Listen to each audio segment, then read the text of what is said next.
Ainsi vous nous revenez le sabre à la main. Je n'en doutais pas. La force vous a bien servi. La force vous a bien servi. Vous avez pris un grand risque pour obtenir cet objet. Vous avez usé de votre esprit et de votre pouvoir. Pas de méditation paisible, pas de pacifisme. Parfois, il faut lutter pour réussir. Cela attise votre passion et elle vous rend plus fort. C'est ce qui vous donne la supériorité. C'est la leçon que nous enseignons avec cette partie de l'épreuve finale. Vous comprenez ?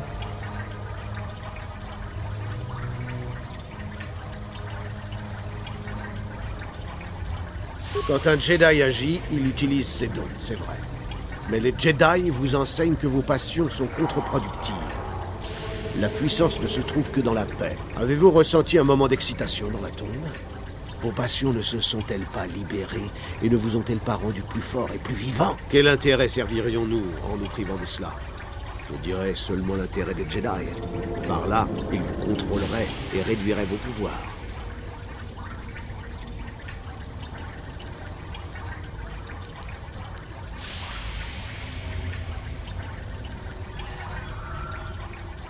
Si vous êtes venu à l'Académie, vous devez avoir ressenti des tiraillements, vous qui réclament la libération du côté obscur, qui exige sa délivrance. Je peux seulement vous montrer le chemin qui mène à la puissance et à la supériorité.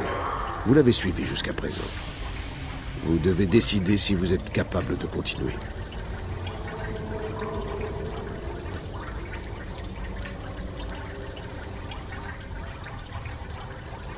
Peut-être pas pour quelqu'un doté de votre puissance naturelle. L'essentiel est dans la reconnaissance de la nature de l'action, plus que dans sa réelle difficulté. Bon, la dernière partie de votre épreuve commence maintenant. Vous y apprendrez une leçon sur la rivalité. Toute vie doit se mettre en compétition pour s'épanouir. C'est ainsi naturellement dans l'univers. L'immobilité, c'est la mort. Il faut toujours avancer. Il en est de même chez les Sith. La compétition ou la mort. La pitié n'a pas lieu d'être. Ainsi, il vous appartient dans cette épreuve finale d'abattre l'un de vos proches sans aucune autre raison que de prouver votre supériorité et votre absence de miséricorde. En temps normal, vous affronteriez un autre étudiant. Toutefois, vous allez bénéficier d'une faveur particulière. Vous vous battrez avec Yutura, ici. Avec Yutura, mon apprenti personnel. Wow. Ainsi, vous aviez tout prévu dès le départ. Vous voulez me tuer? Absolument, vous êtes devenue trop ambitieuse, Yutura. Il est temps pour vous de mourir et de laisser quelqu'un de plus talentueux prendre votre place.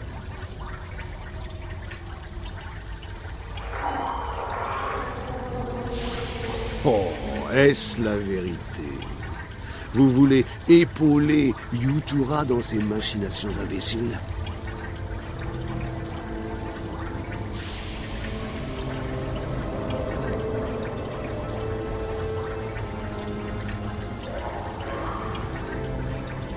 Entendez-vous ça, mon maître?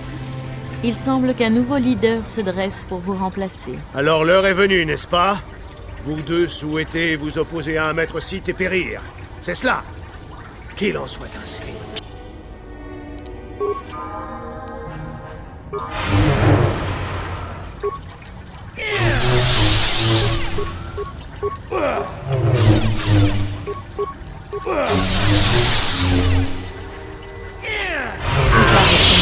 Et un nouvel ordre va régner sur l'Académie. Parfait. Malheureusement pour vous, je n'ai pas l'intention de partager mon pouvoir. Il est temps pour vous de mourir.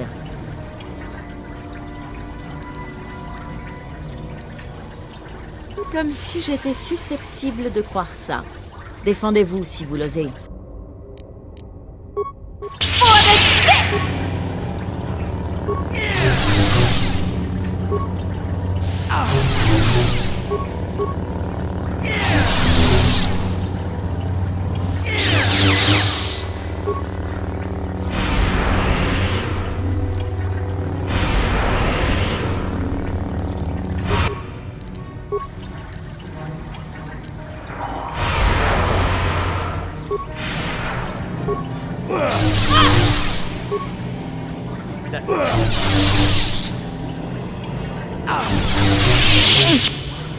Stop!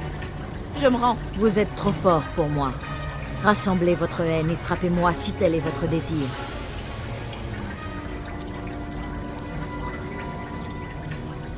Comme je le pensais, vous n'êtes pas un Sith. Un vrai Sith n'aurait pas hésité à m'abattre.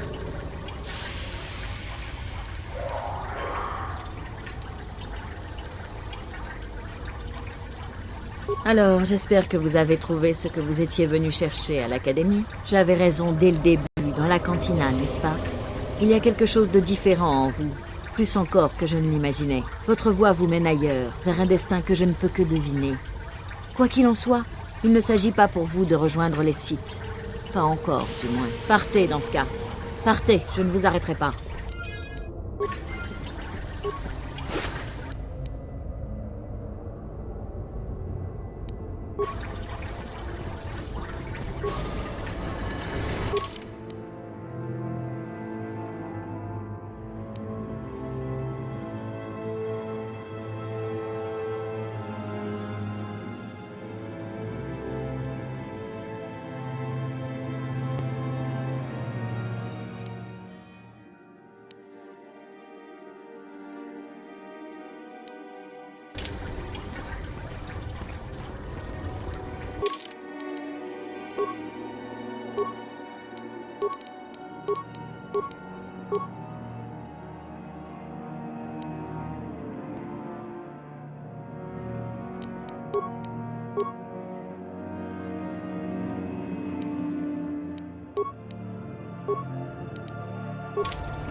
Bonjour.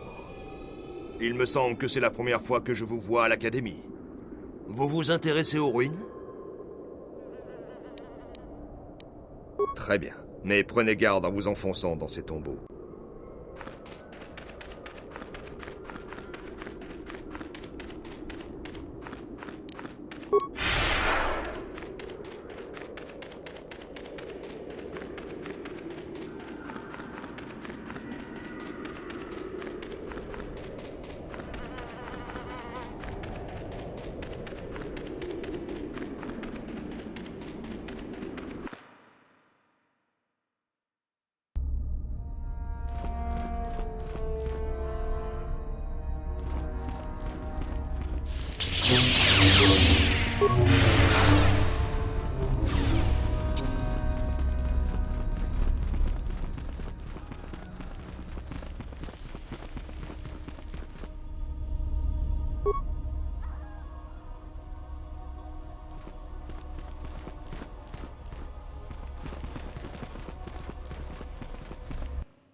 Qu'est-ce que vous voulez?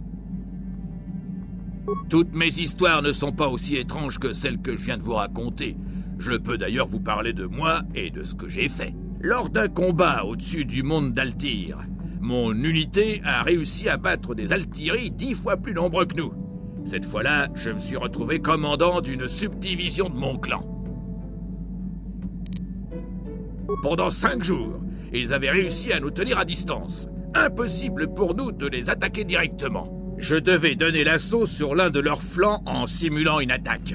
L'idée étant d'envoyer mes unités pour faire sortir les Altyri. Et une fois les unités cernées, le gros de mes forces n'aurait eu qu'à attaquer par l'arrière et à les battre.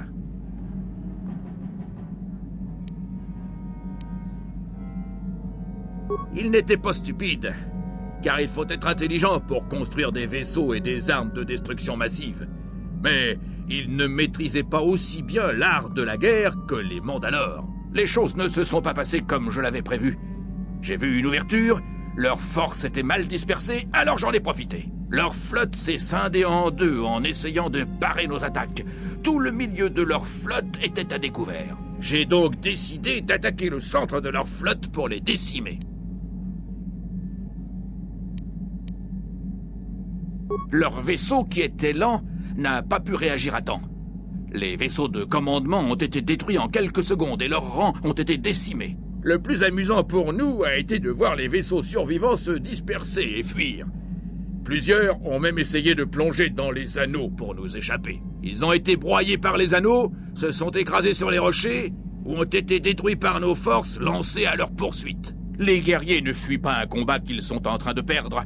Ils se battent jusqu'au bout, comme on a fait contre votre Jedi Revan. Une autre fois, je vous raconterai comment s'est passée la guerre contre la République. Pour l'instant, on a des choses à faire. Vous voulez savoir? C'est votre choix. HK-47 à votre service, maître. Si vous vous estimez à la hauteur, maître, je peux vous guider tout au long de l'opération. Je vous demande seulement de bien faire. Comme vous voulez, maître. Vous savez déjà comment accéder. Puis reconnecter les 3 derniers relais. C'est ça. Bien joué, maître. Je crois que ça a marché. J'accède à une nouvelle mémoire. J'ai récupéré l'ensemble de ma mémoire perdue, maître. Malheureusement, mon historique n'est toujours pas complet. Comme je vous l'ai déjà dit, la majeure partie de la mémoire est toujours prisonnière. Seul un stimulus peut la libérer, et je n'ai pas la moindre idée de la nature de ce stimulus. Il semble que ma véritable origine restera à jamais un mystère.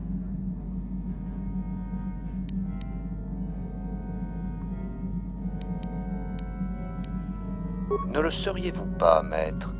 Me voilà entouré de tous ces sacs à viande, alors que je ne désire qu'une chose, la perfection. Sûrement qu'il existe d'autres droïdes comme moi là-bas.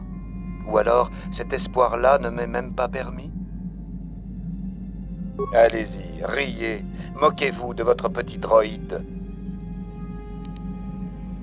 C'est en fait mon premier maître, en tout cas le premier dont je me souvienne. Je venais de terminer une mission dans l'espace mandalorien, mais je ne me souviens ni de ma cible, ni du commanditaire. Quoi qu'il en soit, mes fonctions motrices avaient été endommagées et je ne pouvais pas rejoindre mon maître. Un soldat mandalorien m'a pris comme butin de guerre. Il m'a réparé, assez mal, je dois dire, et s'est servi de mon protocole d'assassinat pour monter en grade.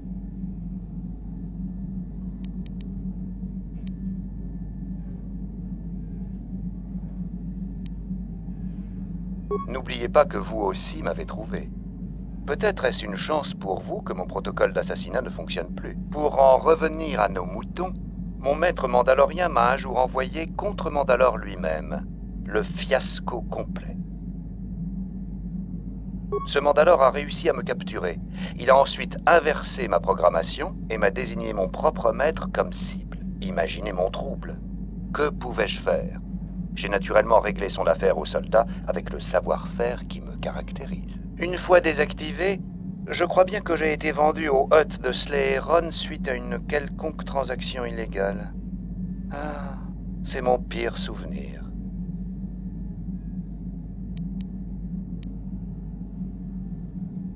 C'est ce qui est arrivé. Je n'en suis pas fier, maître. Le soldat a été assez décontenancé, je dois le dire.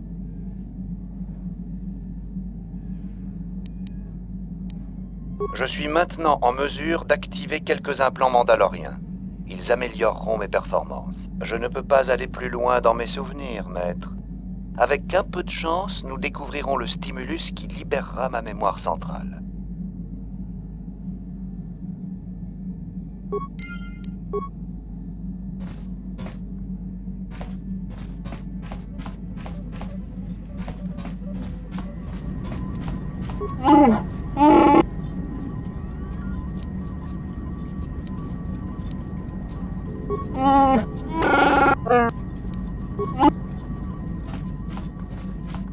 Comment puis-je vous aider, Padawan?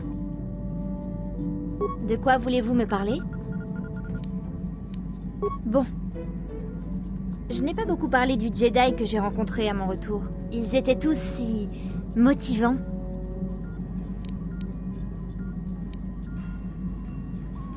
Ils étaient tellement vivants, tellement pleins d'espoir, d'énergie et d'ardeur. Avec du recul, je me rends compte que c'était un peu tragique. Ces Jedi s'apprêtaient à combattre les Mandalores juste après l'invasion. Bon nombre d'entre eux ont péri dans la bataille. Mais à nos yeux, ils semblaient invincibles. Surtout leur chef dont ils parlaient sans cesse. Des modèles de lumière et de justice, balayant toute iniquité sur leur passage. C'était comme être en présence de Dieu.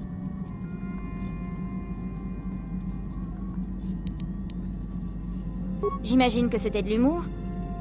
J'essayais seulement de faire un peu de poésie. Mais ces Jedi, ils étaient fascinants. Tout le monde voulait ne serait-ce que les toucher. Certains pensaient que cela leur porterait bonheur. Pourtant, la paix qu'ils avaient apportée n'a pas duré longtemps. Les Jedi sont partis. Les gens sont devenus arrogants. Ceux qui avaient été traités injustement ont saisi l'occasion de se venger. Et le cycle infernal a recommencé. Les opprimés sont devenus les nouveaux oppresseurs. Les non-humains n'ont jamais été traités correctement. Nous subissions les deux administrations.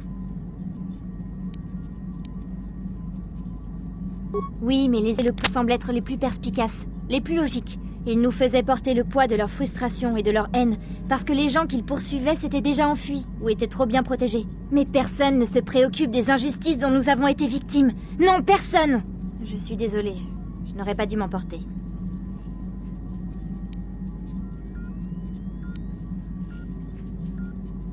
Vous ne comprenez pas? Le fait même que j'en parle a son importance. La haine peut conduire au côté obscur et je dois toujours rester vigilante. Je vous remercie de votre soutien. Mon emportement n'était pas justifié, mais vous ne m'avez pas condamné. Vous êtes un bien meilleur Jedi que moi, apparemment. Arrêtons cette discussion maintenant. Nous devons poursuivre notre voyage. Nous en reparlerons peut-être plus tard.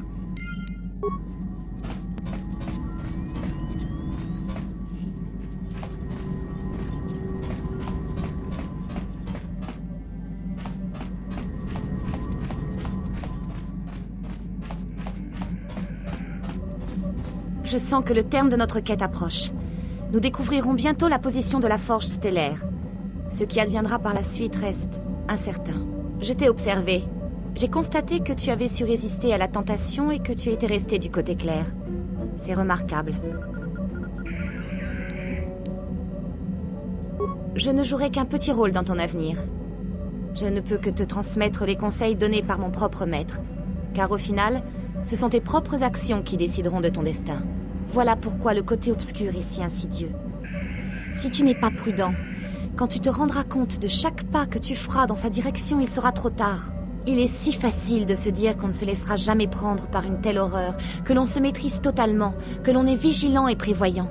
Si seulement c'était vrai. Les Sith sont devenus puissants car de trop nombreux Jedi ont succombé au côté obscur et rejoint leur cause. Quelle meilleure arme y a-t-il que de convertir un ennemi à sa propre cause, d'utiliser ses propres connaissances contre lui? Nous faiblissons alors qu'ils deviennent plus forts. Nous devons endurcir nos cœurs et faire ce qui est nécessaire pour combattre le côté obscur, même quand le combat devient épuisant. Je ne sais pas. La vision de notre avenir est obscurcie par les ombres que projette le côté obscur. Mais quelque chose nous guette dans ces ombres. Les mots ne suffisent pas à protéger du côté obscur. Reprenons la tâche qui nous préoccupe. Lorsque l'heure viendra, J'espère seulement que nous aurons suffisamment de force pour accomplir notre devoir. Que puis-je faire pour toi? Alors, Oui? Que se passe-t-il? Je vous l'ai déjà dit. Il nous a tous trahis. Il y a autre chose. Mais je ne pense pas que cela vous intéresse. C'est que... je n'en parle pas souvent. Je viens de la planète Telos. Il y a 4 ans, Saul est arrivé à la tête de la flotte Sith et a exigé sa reddition. Face à notre refus, Saul a dévasté la surface de la planète, faisant des millions de victimes. J'avais une femme et un fils sur Telos. Je pensais qu'ils y seraient en sécurité. Mon escouade est arrivée trop tard pour faire quoi que ce soit. Et il n'y avait pas assez d'équipement médical. La colonie était en feu et les victimes gisaient de tous les côtés. J'avais ma femme dans les bras, mais les médecins n'ont pu intervenir à temps. Comment auriez-vous pu savoir? Il ne me restait plus rien après ça. Je me suis dévoué corps et âme à la flotte. Faire payer Saul est devenu ma seule raison de vivre. Il me manque. Je sais que la mort de Saul ne les ramènera pas à la vie, qu'elle ne me rendra même pas heureux. Mais je dois le faire. Je ne m'attends pas à ce que vous compreniez. Je dois le faire payer pour ce qu'il a fait. Je n'ai pas le choix. C'est tout ce qui me reste.